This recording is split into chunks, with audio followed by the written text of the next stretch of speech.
So, hello everyone. Let's start with this series of number system. So, we'll cover this and then start with the later tutorials. So, this will be very handy when you solve problems on computer networks, digital logic, or CO.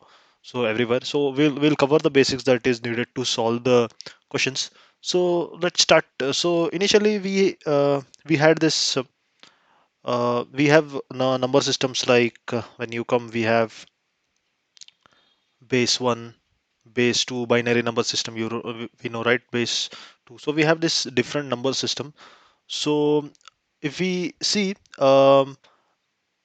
in olden days, suppose now they want to take the cow to graze. So what they used to do is, they used to keep this. They used to take 10 stones. So ten stones. Suppose there are 10 cows, so they'll have 10 stones for that. So while taking the cows for grazing, they'll put the 10 stones aside, and when they come back, they verify that cow with the stone. So this is how counting started. So now, well, when the cows come back, they used to match one cow with another stone. So if we had kept 10 stones, right? If both the match, so all cows have come back. So this is how counting was done. So initially this was base one system. We could call this as base one because just one symbol was there, one symbol, one stone. So or now if we see, base one will be with one symbol, that is zero. If you have studied abacus when you were small, so it is nothing but base one, right? For example, abacus, you know, right? This one, yeah, this abacus. So this is what base one system is. Then slowly, what happened? We had this base 10 system. So I hope you know why base 10 came up. Means base 10 is nothing but it's related to our fingers, right? We have 10 fingers in our hand, so that is how we counted. So this base 10 came up. So so the digits in base 10 will be 0, 1, 2, 3, 4, 5, 6, 7, 8, 9, 10 digits, right? So 0 to 9. 0 to 9 is 10 digits. So, solving problems, just remember that now this is base 10, right? So we have 0 to 9. 1. So there are 10 digits, but the largest number will be one less than what that base is. For example, if you don't understand my statement, base 3. So base 3 will have 3 digits, which will be 0, 1, 2. But the largest number will be 1 less than the base. So 2 is 1 less than what the base is, right? So similarly, we have base 4, which will have 0, 1, 2, 3, right? So similarly, we have higher base systems also. For example, base 11, 12. So let's go with base 11. Okay. So base 11 will have 11 digits. So it will be 0 to 1 to up to 9. This will be same. Now here what happened is, the it's a convention to follow that, let's represent the digits in a base with one symbol. So that is why now the next digit, that is the 11th digit here. So 0 to 9 is 10 digits. Next symbol is represented by A. So why this convention is followed is, now suppose if instead of A, I had written 10.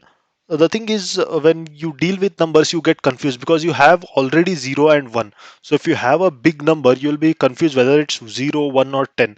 So that is why they follow a convention to have this as symbols after 9. They want just one symbol to represent a digit in a base system. So similarly, we have next base 12.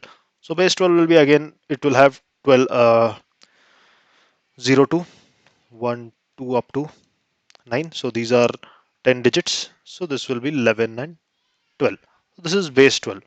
So similarly, let's write one more, that is base 16, right? So it's very popular when we solve problems. So 0 to 1, 2 up to 9. So these are 10, right? We need 6 more. 6 more will be A, B, C, D, E, and F. So these are the next 6. So this will um, generally represent 10, 11, 12, 13, 14, 15. So this is how it works. So the thing is, um, if you have now we have this base 2, right? We have this base 2. So why do we need this such big systems? So now let's yeah, now let's have this. Now we have base 2 where we have 0 and 1. Now suppose if you have a big number, right? Something like 0 1 1 1 0 1 1 0 0 1 1, something like this. So now interpreting this number such there will be many big numbers, so that becomes a bit difficult. So they what they did is they designed new number systems where they could club. For example, they will club three digits like this, three, then club these three, club these three. So when you club these three, it becomes octal base octal system, right? Octal or base 8.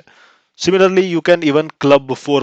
Suppose 0 1 1, this 4, and this 4, and we'll see this in problem. So that is what I just want to say is, now in this big number, if you club three digits, if you club three digits, it forms base 8.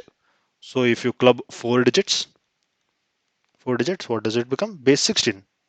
So similar, because right, this is 2 raised to 3, 2 raised to 4. So we'll delve into the details soon. I'm just giving this as an introduction here. So I think for introduction this is enough. So solving problems, what we'll have is we'll have some problems like you'll be given base a number in B1 base. They'll ask you to convert it into B2 base. So the approach we can follow to solve problems is, now suppose this B1 and B2 both are in powers of 2. So what you can do is you can convert this B1 into base 2, then convert this into B2. So this is one approach what we can follow.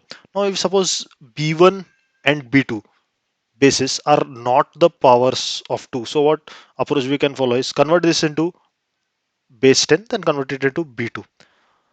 So this is the approach we follow. We'll see many more examples, and we'll go into the details like one's complement, two's complement. So this number system is really going to help in most of the computer science subjects, be it computer networking, digital logic, or some sort in algorithm analysis, computer organization, or while solving problems of OS. So this is not going to go waste. This is going to be a common one for all the subjects. So let's go into the details. So this is just an introduction. Let's continue with this series. Thank you.